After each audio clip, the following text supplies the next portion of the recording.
Hi everybody, welcome to a new video about error estimation propagation. And in this video you will learn how to take a measurement error into account when calculating a value of interest.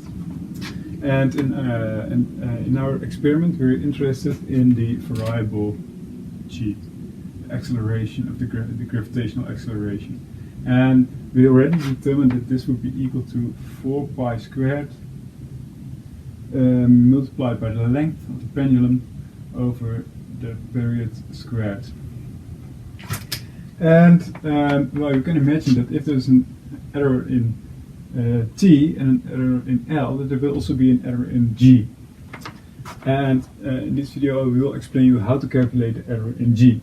So first two definitions. Over here we have our value of interest,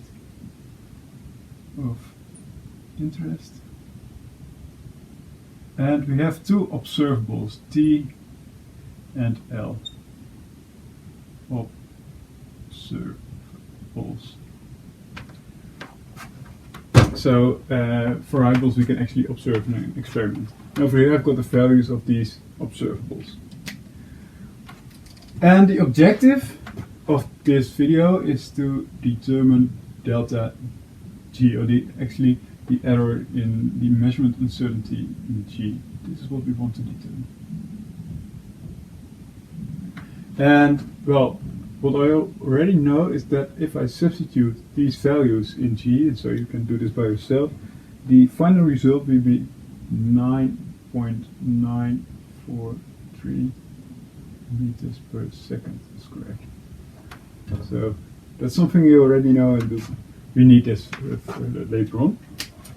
So we have our value of interest, which is actually equal to q in the theory, and we have two observables, x1 and x2, or actually x1 and xn.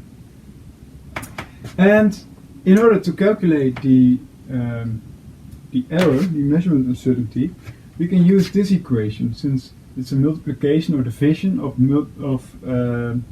observables. So actually it's more useful to calculate this value, delta g over g. So it makes more sense now.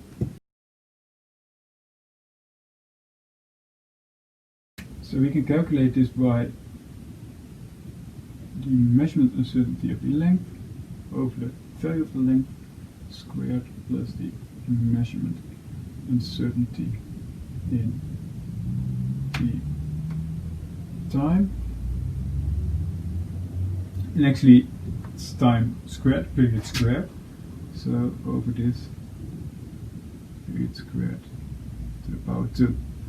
So this is what I want to determine. And in order to do this, I'm first going to determine the measurement uncertainty, the relative error of L, and after that the relative error of t squared. So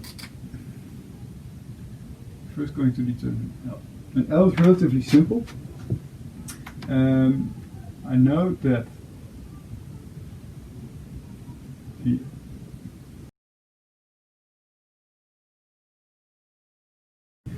that the relative error of L will be equal to the value of L, of the error of L, which is equal to 0.15.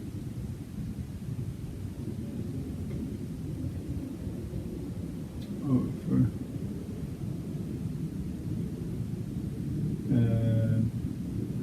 77.75 times 10 to the power minus 2. And this will be equal to 0.0019, which is actually equal to 0.19%. Well, the second thing I want to know is the relative error in t. That can be determined, or actually of t squared.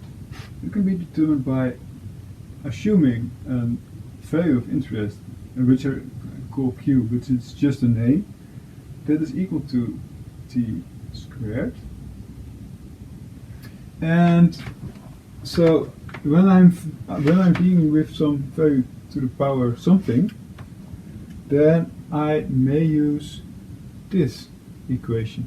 So if I have a value of interest which is equal to an observable to the power something, then I can determine the relative error by the power n multiplied by the relative error of the observable. So now I can say that delta q over q will be equal to 2 times the relative error of t, which is equal to 2 times 0.072 over 1.757, and that's equal to 0.0820. This is the relative error in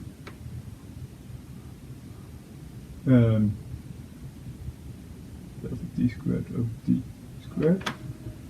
So now I can calculate the relative error of my gravitational acceleration, which is equal to delta g over g, which is equal to the square root of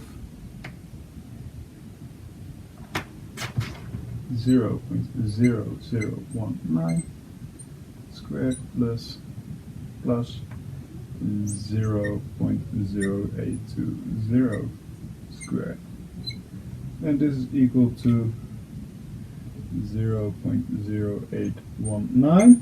So we can now calculate delta g, which is equal to the 9.943 multiplied by the relative error 0.0819, leading to 0.815 meters per second squared, leading to the final result of G is equal to 9.94. Well, we have actually got 94, so this will be 82 meters per second squared. So by taking the observables into account via this bunch of theoretical equations, I can determine the uncertainty of my answer. And you can see that actually the acceleration of gravitation is pretty much in between the uncertainty values, measurement uncertainty of the gravity I have derived. So, good luck with the assignments and hope to see you in the next video.